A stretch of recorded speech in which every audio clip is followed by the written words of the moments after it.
All about home चॅनलमध्ये तुमचं स्वागत आहे। तर आज मी माझ्या ह्या व्हिडिओमध्ये महालक्ष्मीबद्दल थोडीशी माहिती सांगणार आहे। म्हणजे ती कशी आणावी, काय त्याबद्दल ज्या शंका असतील तुम्हाला त्याचं सगळं निरसन करण्याचा प्रयत्न करणार आहे। तर सर्वात आधी तुमची जी पारंपरिक पद्धत असेल त्यानुसार महालक्ष्मी बसवावी। जर तुम्हाला त्यातलं काहीही समजत नसेल, तुम्ही नवीन आहात, तर तुमच्या ज्या घरातल्या वयस्कर व्यक्ती असतील, नातेवाईक असतील तर त्यांना विचारून त्या पद्धतीने तुम्ही केलात तरी छान। सर्वात पहिला पॉइंट आपला की खूप जणांना शंका असते की मुखवटे कधी चेंज करायचं। त्यासाठी मला एक कमेंट आली होती प्राजक्ता ताईंची, त्यानुसार मी हा व्हिडिओचा प्रयत्न केलाय करण्यासाठी। तर त्यांनी विचारलं होतं की मुखवटे किती वर्षांनी बदलावे। तर त्याचं मला असं उत्तर द्यायचंय की मुखवटे जर खराब झाले असतील तुमचे खूप, म्हणजे त्याला टचा पडला असेल, रंग कमी झाला असेल, तर ते तुम्ही बदलू शकता। किंवा मग आपल्या घरी एखादं दुःखद निधन कोणाचं तरी जवळच्यांचं झालं असेल तर आपल्याला तो मुखवटे आपले बदलावे लागतात। उदाहरणार्थ द्यायचं असेल तर आम्ही 4 जणी जावा आहोत आणि 4 जणींमध्ये महालक्ष्मी एकत्र बसवली जाते। त्यामुळं आमच्या 4 जणांचं एक कुटुंब आहे मोठं। तर त्याच्यामध्ये आता आमच्या सासूबाई गेल्या, मग त्या वर्षी आम्हाला मुखवटे जुने विसर्जन करून पूर्ण नवीन सेट आणावा लागला। त्यानंतर थोड्या दिवसांनी आमचे दीर गेले होते, तेव्हाही मला तो मुखवटा विसर्जन करून दुसरा आणावा लागला। म्हणजे अगदी सख्खे असतील आपल्या घरातले, चुलत वगैरे नाही, जे सासूबाईंचे किती मुलं असतील त्यांच्यामध्ये हे सूतक पाळलं जातं। म्हणजे दरवर्षी म्हणजे ह्या वर्षी गेला असेल कोणी तर ते मुखवटे ह्या वर्षी तसेच ठेवले जातात आणि बसवले जातात आणि पुढच्या वर्षी तो मुखवटा आपण पुढे तांदळाची किंवा गव्हाची रास केली जाते, त्यावर नुसते मुखवटे ठेवले जातात आणि जी नवीन महालक्ष्मी असते ती आपण उभी करायची असते। ती उभी करून हे पुढे मांडलेली जातात आणि विसर्जनाचा दिवस येतो तेव्हा नवीन सेट आपल्या घरात ठेवायचा असतो आणि जुना सेट आपण विसर्जन करायचा असतो। जर नवीन आणायच्या आधी जुने विसर्जन करायचे नसतात, कारण आपली महालक्ष्मी आपल्या घरात कंपल्सरी हवीच, म्हणून आपण तो जुना 1 वर्ष बसवायचा, नवीन घेऊन यायचा, दोन्ही बसवायचे, फक्त जुने पुढे मांडून ठेवायचे आणि मग विसर्जनाच्या दिवशी तो आपण विसर्जन करू शकतो। चला, आमचे पारंपरिक खूप वर्षाचे आहेत, खूप छान अवस्थेत आहेत, मग ते मुखवटे आम्हाला बदलायची इच्छा होत नाही। पण ताई जरा त्याचं नाक किंवा कानाला असा टचा वगैरे पडला, तर आता आपण काय करूया? त्यासाठी तुम्ही ते कुंभाराकडे घेऊन जाऊ शकता।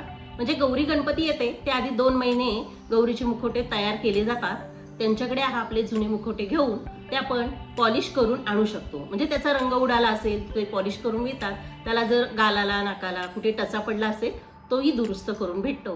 त्या प्रकारे तुम्ही ते घेतलं तरी चालू शकतो। त्यामध्ये दुसरा पॉइंट, जर पारंपरिक आपले पितळेचे मुखवटे असतात त्यासाठी आपण घरामध्ये ते दुधाने आंघोळ करून घेऊ शकता किंवा आपण ते पॉलिश करून आणू शकतो। त्यासाठी नवीन आपण शाडूची किंवा पीओपीची बॉडी आणली आणि मुखवटे आणले तर ते विसर्जन करायला अवघड जाते। त्यासाठी आता फायबरची बॉडी निघालेली आहे, तर ते फायबर आपल्याला विसर्जन करावं लागत नाही। तर पूर्ण साचा तुम्ही फायबरचा घेऊ शकता आणि मुखवटे मात्र नेहमी शाडूचे घ्यावेत, की जर आपल्याला कुठला प्रॉब्लेम आला तर मुखवटे आपण चेंज करू शकतो। खूप जण असं म्हणतात की आपल्याकडे सूतक आलंय, आता ह्या वर्षी आपण गौरी बसवायला नको, कोण बसवणार?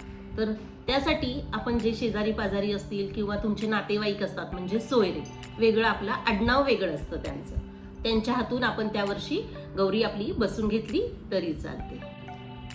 तर त्यांच्याकडून आपण गौरी बसून घ्यायची, त्यामध्ये खंड पडून देऊ नये। खूप जण काय करतात की आपल्याकडे सूतक आहे, मग ह्या वर्षी दुखवटा झाला, मग ह्या वर्षी एकदम साध्या पद्धतीने आपण गौरी गणपती बसूया, काही नैवेद्य किंवा काही करत नाहीत, असं चुकीचं आहे। जर आपल्याकडे असं म्हणतात ना की आई वडील गेले, कोण घरातलं गेले की वर्षभराच्या आत लग्न करायचं असतं मुलाचं किंवा मुलीचं, तेव्हा आपण ते करण्यासाठी पुरणपोळी, नैवेद्य, सवाष्ण सगळे कार्यक्रम यथासांग साध्या पद्धतीने करतो। मग देव आपल्याकडे येणार आहे तर तेही आपलं कामच आहे की नाही, की देवाचा पाहुणचार व्यवस्थित करणं, त्यामुळे त्याच्यात खंड पाडू नये। आपल्याकडे महालक्ष्मी येणार आहे त्यामुळे घर अगदी उत्साहाने आणि सुंदरपणे आपण सजवतो आणि गौरी आणि गणपती येणार असेल तर पूर्ण आपलं घर स्वच्छ आणि सुंदर करावं। त्यासाठी आपण 15 दिवस आधीच तयारी करावी, घरातला कानाकोपरा स्वच्छ करावा, म्हणजे आपल्याकडे महालक्ष्मी वास्तव्य चांगल्या प्रकारे करते. आता आपल्याकडे महालक्ष्मी 3 दिवसासाठी येते. पहिल्या दिवशी आपण तिचं आगमन करतो आणि त्यानंतर आपण तिला त्या दिवशी मेथीची भाजी आणि भाकरीचा नैवेद्य केला जातो. दुसऱ्या दिवशी आपला सागर संगीत पुरणपोळ्याचा स्वयंपाक केला जातो. जर तुम्हाला होत नसेल तर तुम्ही हे बाहेरून मागून पण नैवेद्य दाखवू शकता. तिसऱ्या दिवशी त्या दिवशी आपल्या फराळाचं केलं जातं, फळाचा नैवेद्य दाखवला जातो. विसर्जनाच्या दिवशी आपण दही भाताचा नैवेद्य दाखवतो आणि विसर्जन करतो. आता ह्या नैवेद्यामध्ये खूप जण गौरी मांडलेल्या असतात आणि समोर नैवेद्य ठेवलेला असतो. तो पहिल्या दिवसाचा नैवेद्य दुसऱ्या दिवसापर्यंत ठेवलेला असतो. आपण हळदी कुंकाला ज्यांच्याकडे जातो त्यांच्याकडे पुरणपोळीचा नैवेद्य सकाळी दाखवलेला असतो, तो संध्याकाळपर्यंत तशीच ताटं ठेवलेली असतात. आणि मग दुसऱ्या दिवशी गौरी विसर्जन होतात तेव्हा निर्माल्याबरोबर तो नैवेद्य विसर्जन केला जातो. तर हे चुकीचं आहे. तर तो नैवेद्य आपण 2 सवाष्णींना खायला देऊ शकतो आणि त्या दिवशी आपण 2 जणींची तरी कमीत कमी ओटी भरावी. तर खूप जणांना महालक्ष्मी कशी आणावी, काय आणावी, तर महालक्ष्मी घरात कशी घेऊन यायची, तिची मांडणी किंवा तिला कसा नैवेद्य करायचा, तर आणि गौरीला साडी कशी नेसवायची, असे माझे या चॅनलवर व्हिडिओ आहेत, तेही तुम्ही आवर्जून पाहू शकता. महालक्ष्मी तुमच्याकडे पद्धत नाहीये बसवायची किंवा तुमच्याकडे बसवाव्यात अशी तुमची खूप इच्छा असेल तर गौरी बसवू शकता. पण हे सुरुवातीला जेव्हा आपण गौरीचं सामान आणतो म्हणजे मुखवटे, तर ते शक्यतो माहेरकडून घ्यावे किंवा जे नातेवाईक असतात त्यांच्याकडून घेऊन आपण त्या गौरी बसवण्यासाठी सुरुवात करू शकतो. म्हणजे आता उदाहरण द्यायचं असेल तर माझी मुलगी आहे आणि तिला बसवायची इच्छा झाली तर तो माहेरकडून सेट दिला जातो गौरीचा, किंवा मग आत्ते वगैरे अशा कोणतरी असेल त्यांच्याकडून हा सेटची पहिली सुरुवात त्यांच्याकडून घेऊन आपण त्या गौरी बसवायला सुरुवात करू शकतो. आपल्याकडे महालक्ष्मी आणताना आपण बाहेर तुळशीचं पूजा करतो आणि मग महालक्ष्मीचा प्रवेश करतो आपल्या उंबऱ्यापासून आणि मग आपल्या घरात पूर्ण फिरवतो. तेव्हा आपण एक पावलं काढतो. बरेच जण असं रांगोळीचं शॉर्टकटमध्ये पावलं काढतात आणि हळदी कुंकू वाहतात. तर काय होतं की आपण एक जण पावलं काढत जातं, त्याच्यानंतर महालक्ष्मी आणि इतर लोक पण येतात आणि मग ती रांगोळी पुसली जाते आणि घरभर रांगोळी होते. तर त्यासाठी आता बाजारात छानसे छोटेसे स्टिकर आले, ते तुम्ही आधीच लावून ठेवू शकता आणि जेव्हा महालक्ष्मी आणतात त्याच्यावर थोडंसं हळदी कुंकू, अक्षदामध्ये हळदी कुंकू टाकायचे आणि ते मिक्स करून ते 2-2 दाणे वाहिले तरी चालू शकतात. किंवा मग तुम्ही असा पाट म्हणजे मूठ आपली अशी पकडली की असा एक आकार येतो पावलांचा, तर ते कुंकवाचं पाणी करून ते आपण असं बुडवायचं आणि ते असं ठसा उठून पुढे 5 पावलं काढायची, म्हणजे टिपके काढलेत की पाऊल तयार होतो.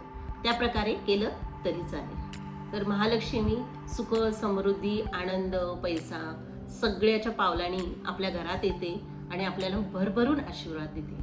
तर त्यामुळे आपण त्यांचा आशीर्वाद ह्या वर्षी घेतला की वर्षभर आपल्याला काहीही कमी पडत नाही.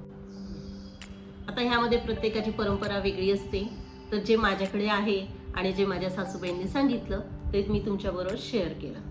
जर ह्यापेक्षाही जरा वेगळं तुमच्याकडे काहीतरी परंपरा असेल, तुमच्याकडे कुठली पद्धत असेल तर मला कमेंटद्वारे नक्की कळवा. चला, हा व्हिडिओ आवडला असेल तर लाईक, कमेंट, शेअर नक्की करा. थँक्यू.